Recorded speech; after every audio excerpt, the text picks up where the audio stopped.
ಎಲ್ಲ ಯೂಟ್ಯೂಬ್ ವೀಕ್ಷಕರಿಗೆ ನಮಸ್ಕಾರ. ಇವತ್ತು ನಮ್ಮೊಂದಿಗಿದ್ದಾರೆ ಮಂಗಳೂರಿನ ಅಕ್ಷಯ್ ಆಳ್ವ ಅವರು. ಈಗ ಅವರನ್ನು ಮಾತಾಡ್ಸೋಣ. ಸರ್ ನಮಸ್ಕಾರ ಆಳ್ವ. ನಮಸ್ತೆ. ಈಗ ನೀವು ಇಷ್ಟೊಂದು ಅತಿ ಹೆಚ್ಚು ಕಾರ್ಯಕ್ರಮಗಳನ್ನ ಮಾಡ್ತಾಯಿದ್ರಿ, ಮಲೆನಾಡು ಗಿಡ ಹಸುಗಳನ್ನ ಕೊಡ್ತಕ್ಕಂಥ ಕೆಲಸವನ್ನು ಮಾಡ್ತಾಯಿದ್ರಿ.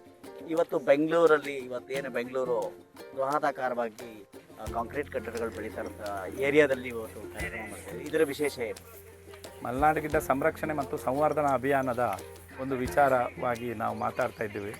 ಆಗ ನಾವು ಆರಂಭಿಕ ಹಂತದಲ್ಲಿ ನಮ್ಮ ಅಭಿಯಾನವನ್ನು ಆರಂಭಿಸುವಾಗ ನಮ್ಮ ಕರುಗಳನ್ನು ನೀವು ತಗೊಳ್ಳಿ, ಒಂದು ಪ್ಲೀಸ್ ನಮ್ಮ ಕರುಗಳನ್ನೊಂದು ಸಾಕಿ ಅಂತ ಹೇಳುವಂತಹ ಪರಿಸ್ಥಿತಿಯಲ್ಲಿ ನಾವಿದ್ದೆವು.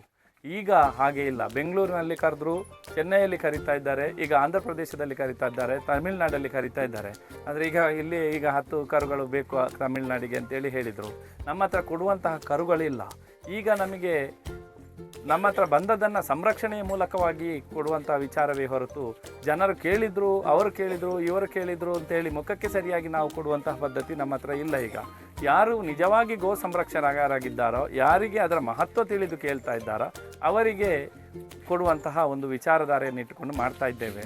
ಈಗ ಕರ್ನಾಟಕದ ರಾಜ್ಯದ ಸಾಧಾರಣ ಎಲ್ಲ ಜಿಲ್ಲೆಗಳಿಗೆ ನಾವು ಕೊಟ್ಟು ಸಾವಯವ ಕ್ರಮಗಳನ್ನು ಪ್ರಮೋಷನ್ ಮಾಡ್ತಾ ಇದ್ದೇವೆ. ಮತ್ತು ಇದು ನಮ್ಮ ಅಭಿಯಾನದಿಂದ ಮಾತ್ರ ಆಗಬೇಕು ಅಂತ ಹೇಳುವಂತಹ ಒಂದು ಮೊನೊಪಲಿ ನಮ್ಮ ಹತ್ರ ಇಲ್ಲ. ಯಾರೂ ಮಾಡಬಹುದು ಇದನ್ನು. ಆದ್ದರಿಂದ ಹಸುಗಳನ್ನು ನಮ್ಮ ಹತ್ರವೇ ಪಡೆದುಕೊಳ್ಳಬೇಕು, ಉಚಿತವಾಗಿ ಸಿಗ್ತವೆ, ಇಂತಹ ವಿಚಾರಧಾರೆಗಳಿಲ್ಲ. ಗೋ ಸಂರಕ್ಷಣೆಯ ಮನಸ್ಥಿತಿ ಮತ್ತು ರೈತಾಪಿ ವರ್ಗ ಅಂತೇಳಿ ಯಾರೂ ಟ್ರೈನಿಂಗ್ ಕೊಟ್ಟು ಅಥವಾ ಇನ್ನೊಬ್ಬರನ್ನು ಪ್ರೇರೇಪಿಸಿ ಅವರು ರೈತರಾಗೋದಿಲ್ಲ. ಅವನ ಬ್ಲಡ್ಡಲ್ಲಿ ಬರಬೇಕು, ನಾನು ರೈತನಾಗಬೇಕು, ನಾನು ಕೃಷಿ ಮಾಡಬೇಕು, ನಾನು ಸಾವಯವದಲ್ಲಿ ಮಾಡಬೇಕು. ಆಗ ತರಬೇತಿ ಕೊಡುವವರೆಲ್ಲ ಅವನಿಗೆ ಹೆಲ್ಪ್ ಮಾಡ್ಬೋದು ಅಷ್ಟೇ ಹೊರತು ನೀನು ಮಾಡು ಅಂತ ಹೇಳಿ ನಾವು ಹಸು ಕೊಟ್ಟು ಅವನನ್ನು ಮನೆಗೆ ಕಳಿಸಿ, ನಮ್ಮ ಹಸುವನ್ನು ಅವನನ್ನು ಕಳಿಸಿ ಮತ್ತೆ ಯಾವುದು ಫಲಕಾರಿ ಆಗಲಿಕ್ಕಿಲ್ಲ. ಯಾರಿಗೆ ಒಂದು ಅಂತರಾತ್ಮದಲ್ಲಿ ನಾನು ಹಸು ಸಾಕಬೇಕು, ನಾನು ಕೃಷಿ ಮಾಡಬೇಕು, ನಾನು ರೈತನಾಗಬೇಕು ಅಂತ ಹೇಳುವಂಥದ್ದು ಬಂದಿದ್ದ ಅವರನ್ನು ಆಯ್ಕೆ ಮಾಡಿ ನಾವು ಹಸುಗಳನ್ನು ಕೊಡುವ ಪದ್ಧತಿ ಇದೆ. ಈಗ ಇವತ್ತು ಎಷ್ಟು ಜೊತೆ ಕೊಡ್ತಾ ಇದ್ದೀರಿ? 21 ಜೊತೆ ಈಗ ಕೊಟ್ಟಿದ್ದೇವೆ. 19 ಜೊತೆ ಬೆಂಗಳೂರಿನಲ್ಲಿ ಕೊಟ್ಟಿದ್ದೇವೆ. 2 ಜೊತೆ ಮೊನ್ನೆ ನಾಗಭೂಷಣ್ ಜಿ ಅವರ ನೇತೃತ್ವದಲ್ಲಿ ಹೊನ್ನಾವರದಿಂದ ಹತ್ತಿರ ಆಗ್ತದೆ ಅಂತ ಅಲ್ಲಿಂದ ಕೊಂಡೋಗಿದ್ದಾರೆ ಅವರು. ಇವತ್ತು ಯಾವ್ಯಾವ ಊರವರಿಗೆ ತಾವು ಕೊಟ್ಟಿರ್ಬೋದು? ಈ ಕೃಷಿ ಆಶ್ರಮ ಅಂತೇಳಿ ನಾಗಭೂಷಣ್ ಜಿ ಮಾಡಿದ್ದಾರೆ. ಬಹಳ ಸುಂದರವಾದಂತಹ ಒಂದು ಕಲ್ಪನೆ. ಸಾವಯವ ಕೃಷಿ, ಗೋ ಆಧಾರಿತ ಕೃಷಿ ಮತ್ತು ವಿಷಮುಕ್ತ ಆಹಾರ ಅಂತ ಏನು ನಾವು ಬೊಬ್ಬೆ ಹೊಡಿತಾ ಇದ್ದೇವೋ ಅದನ್ನು ಅವರು ಕಾರ್ಯರೂಪಕ್ಕೆ ತರಲಿಕ್ಕೆ ತುಂಬ ಒದ್ದಾಡ್ತಾ ಇದ್ದಾರೆ. ಅವರೊಂದಿಗೆ ನಾವು ಸೇರಿದಾಗ ಅವರ ರೈತರನ್ನು ಹುಡುಕಿ ಕೊಡುವಾಗ ನಮಗೆ ಸುಲಭ ಪ್ರಕ್ರಿಯೆ ಆಗ್ತಾ ಉಂಟು ಹುಡುಕುವಂಥದ್ದು. ಆದ್ದರಿಂದ ಅವರೊಂದಿಗೆ ಸೇರಿ ನಾವು ಪ್ರಥಮ ಹಂತವಾಗಿ ಈ ಜೋಡಿಗಳನ್ನು ಕೊಡ್ತಾ ಇದ್ದೇವೆ. ಇನ್ನಷ್ಟು ಅವರ ರಿಕ್ವೈರ್ಮೆಂಟ್ಗಳಿದ್ದಾವೆ. ಆದರೆ ನಾವು ಇನ್ನು ಮಲೆನಾಡು ಗಿಡ್ಡ ಜೋಡಿಗಳನ್ನು ಕೊಡುವುದು ಒಂದು ಭಾಗ ಆಗಿ ಜೋಡೆತ್ತುಗಳನ್ನು ಪ್ರಮೋಷನ್ ಮಾಡಬೇಕು. ಸಾಂಪ್ರದಾಯಿಕ ಕೃಷಿ ಪದ್ಧತಿ, ಉಳುಮೆ ಮತ್ತು ಟ್ರ್ಯಾಕ್ಟರ್ ಟಿಲ್ಲರ್ಗಳನ್ನು ಬದಿಗಿಟ್ಟು ಈ ಹಸು ಹೋರಿಗಳನ್ನು, ಜೋಡೆತ್ತುಗಳನ್ನು ಉಳುಮೆಗೆ ಬಳಸಿ ಅವುಗಳಿಂದ ಸಾವಯವ ಕೃಷಿ ಮಾಡಲಿ. ಸಾವಯವ ಕೃಷಿ ಮಾಡುವವನಿಗೆ ಹಸು ಆದರೆ ಆಯಿತು, ಅದು ಹೋರಿಯೂ ಆಗ್ಬೋದು, ಹೆಣ್ಣು ಆಗ್ಬೋದು. ಹೆಚ್ಚಿನವರಿಗೆ ಗಂಜಲದ ಅವಶ್ಯಕತೆ ಇದೆ ಹೊರತು ಸೆಗಣಿಯ ಅವಶ್ಯಕತೆ ಇದೆ, ಹಾಲಿನ ಅವಶ್ಯಕತೆ ಇರುವುದಿಲ್ಲ. ಮತ್ತು ಮಲೆನಾಡು ಗಿಡ್ಡಗಳೆಲ್ಲ 3 ತಿಂಗಳು 4 ತಿಂಗಳು ಹಾಲು ಕೊಡುವುದಷ್ಟೇ. ಯಾಕೆಂತ ಹೇಳಿದರೆ ಅವುಗಳ ಹೆಸರು ವರ್ಷಗಂಧಿ ಅಂತೇಳಿ.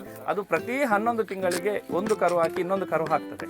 ಆಗ ಅದು 28 ದಿನದಿಂದ 40 ದಿನದೊಳಗೆ ಹೀಟಿಗೆ ಬರ್ತದೆ. ಅದು ಹೀಟಿಗೆ ಬಂದಾಗ ಕ್ರಾಸ್ ಆಗ್ತದೆ. ಕ್ರಾಸ್ ಆದ ಮೇಲೆ ಕೇವಲ ಒಂದು ಕರು ಹಾಕಿ 3 ರಿಂದ 4 ತಿಂಗಳು ಅದು ಹಾಲು ಕರೆಯುವುದನ್ನು ಪ್ರೋಸೆಸ್ ಆಗ್ತದೆ. ಬಾಕಿ ಉಳಿದ ಟೈಮ್ ಎಲ್ಲ ಅದರದ್ದು ಗಂಜಲ ಮತ್ತು ಗೋಮೂತ್ರಗಳನ್ನು ಮತ್ತು ಸೆಗಣಿಯನ್ನು ಕೊಡುವಂತಹ ಪರಿಕಲ್ಪನೆ. ಸ್ವರೂಪರಾಣಿ ಮೇಡಮ್ ಅವರು ಸಹ ಇದ್ದಾರೆ. ಕೇವಲ ಹಾಲು, ಮೊಸರು, ಮಜ್ಜಿಗೆ ಕೃಷಿ ಜೀವನ ನಡೆಸಲಿಕ್ಕೆ ಬೇರೆ ವಿದ್ಯೆಗಳು ಸಹ ಇದ್ದಾವೆ.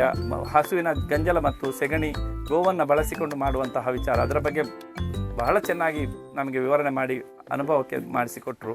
ಹಾಗೆಯೇ ಇಂಥ ವಿಚಾರಧಾರೆಗಳನ್ನೆಲ್ಲ ಇಟ್ಟು ಕೇವಲ ನಾವು ಕುದುರೆಗೆ ಪಟ್ಟಿ ಕಟ್ಟಿದಾಗೆ ಹಾಲು, ಮೊಸರು, ಮಜ್ಜಿಗೆ, ಬೆಣ್ಣೆ ಅಂತ ಹೇಳುವ ಹಿಂದೆ ಹೋಗುವುದಿದ್ರೆ ನಮ್ಮ ಅಭಿಯಾನದ ಹಸುಗಳು ಅವರಿಗೆ ಆಗುವುದಿಲ್ಲ.